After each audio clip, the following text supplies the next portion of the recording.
ట్విట్టర్లో Janasena party social media యాక్టివిస్టులని మామూలుగా తగులుకోలే YCP వాళ్ళు బీభత్సంగా. ఏదైతే జూమ్ కాల్లో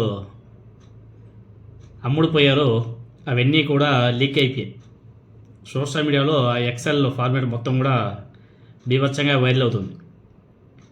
ఒక్కొక్కరికి ఐఫోన్లు, ఇంకొంతమందికి ఒప్పో ఫోన్లు, ఇంకొంతమందికి ఐఫోను ప్లస్ బిర్యానీ ప్యాకెట్, ఇంకొంతమందికి ఒప్పో ఫోను ప్లస్ ఇంకేదో రీఛార్జ్ లేదా సంథింగ్ మంత్లీ. ఇవి కాకుండా శాలరీ మళ్ళీ ఒకసారి పేర్లు చెప్పను కానీ చూడండి. ఐఫోన్ 17 ప్రో అంట, ప్రో మ్యాక్స్ వైట్ కలర్ కావాలంట ఫోను, ప్లస్ అతనికి మంత్లీ పేమెంట్ 35,000. ఇంకొక అతను కూడా సేమ్ ఆరెంజ్ కలర్ ఐఫోన్ కావాలంట 17 ప్రో, అతనికి పేమెంట్ శాలరీ మంత్లీ 42,500. ఇంకొంతమంది OnePlus Nord 5G, తర్వాత రీఛార్జు 399 ప్లస్ బిర్యానీ అవుచర్ 30,000 రూపాయలు. ఇంకొకరు ఎవరు iPhone second hand plus recharge 24,000, కొంచెం తక్కువ ఫాలోవర్స్ ఉంటారు. ఇంకొక అతను శాంసంగ్ S25 అల్ట్రా 32,000 రూపాయలు శాలరీ. తర్వాత ఇంకొక అతనికి Oppo F31 5G plus recharge plus ఇంకేదో రైస్ బ్యాగ్ ఏదో అంట శాలరీ. ఇవి కాకుండా మరి శాలరీ ఎక్స్ట్రా 35,000. ఇంకొక అతను Poco X4 5G plus recharge plus biryani voucher, అతనికి శాలరీ మంత్లీ 20,000 అంట. లిటరల్లీగా Janasena party social media activist Telugu Desam పార్టీకి అమ్ముడిపోయారు. ఇవన్నీ కూడా సోషల్ మీడియాలో బీభత్సంగా వైరల్ అవుతున్నాయి. మొత్తం 7 మంది జనసేన పార్టీ సోషల్ మీడియా యాక్టివిస్టులు 7 మంది జూమ్ కాల్స్తో మాట్లాడుకొని తెలుగుదేశం పార్టీతో టైఅప్ అయి అమ్ముడిపోయారు. శాలరీలు, వాళ్ళకి కావాల్సిన రిక్వైర్మెంటు మొత్తం కూడా జూమ్ కాల్లో మొత్తం కూడా సెటిల్మెంట్ అయిపోయినాయి. ఇంక రేపో మాపో వీళ్ళు ఇంక యుద్ధం కూడా ప్రకటించేస్తారు. ఇంకా వైసీపీ మీద యుద్ధమో లేకపోతే పవన్ కళ్యాణ్ గారి మీద యుద్ధమో తెలియట్లే.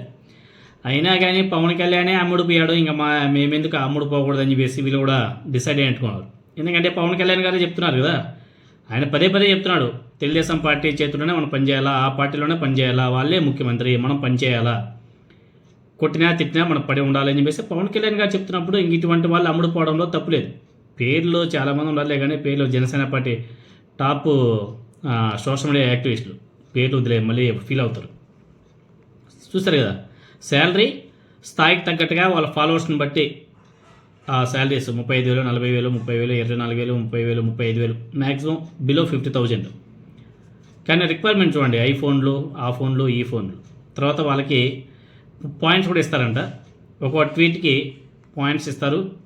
అదేవిధంగా అబ్యూస్ చేస్తే అబ్యూస్కి ఏ విధంగా వాటిని బేస్ చేసుకుంటారు అన్నమాట. అబ్యూస్ ఫొటోసు, మార్పింగ్ ఫొటోసు, వాళ్ళకంతా కూడా వాళ్ళు ఒక స్కోరింగ్ ఇస్తారు. ఆ స్కోరింగ్ రీచ్ అయిపోతే ఇంకా దానికి బోనస్ అనమాట.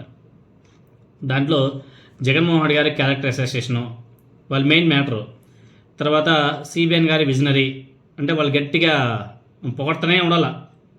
తర్వాత మాస్ ఎలివేషన్స్ లోకేష్ గారి మీద, తర్వాత జూనియర్ ఎన్టీఆర్ గారిని టార్గెట్ చేయడం, తర్వాత జగన్మోహన్ రెడ్డి గారి ఫ్యామిలీ వాళ్ళ లేడీస్ని టార్గెట్ చేయడం, తర్వాత మిగతా ఇంకేదో ఉంటాయిలే, చాలా ఉంటాయిలే. ఇంక దానికి కూడా అదే చెప్పే కదా, పాయింట్స్ బేస్ చేసుకొని ఒకవేళ మంచి స్కోర్ వస్తే దానికి మళ్ళీ ఎక్స్ట్రాగా ఏమన్నా ఇన్కమ్ ఏదో ఇస్తారంట. ఇవన్నీ కూడా సోషల్ మీడియాలో బాగా వైరల్ అవుతున్నాయి. మామూలుగా లేదు, బీభత్సం. ఇంకా వీటిని బేస్ చేసుకునే జన సైనికులంతా కూడా తెలుగుదేశం పార్టీకి అమ్ముడుపోయారు అనేసి తెలుస్తుంది. అదేవిధంగా ఇక్కడ కొంతమంది జన సైనికులు పాపం, ఇంకొంతమంది జన సైనికులు ఎవరైతే అమ్ముడు పోలేదో వాళ్ళు పాపం విరుచుకుపడుతున్నారు.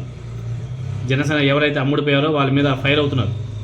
అయ్యా పవన్ కళ్యాణ్ గారు, మీ పార్టీలో ఉండి మీ పేరు చెప్పుకొని ఫాలోవర్స్ని సంపాదించుకొని ఇప్పుడు వాళ్ళంతా కూడా తెలుగుదేశం పార్టీకి అమ్ముడుపోయి ఇలా వ్యవహరిస్తున్నారు, కొంచెం ఇలా చూడండి అని చెప్పేసి ఇంకొంతమంది జన సైనికులు ఎవరైతే అమ్ముడు పోలేదో వాళ్ళంతా కూడా తమ అక్కసును వెలకెక్కుతున్నారు. సో ముందు పరిస్థితి ఎలా ఉంటుందనేది వీటిని చూస్తేనే అర్థమైపోతుంది.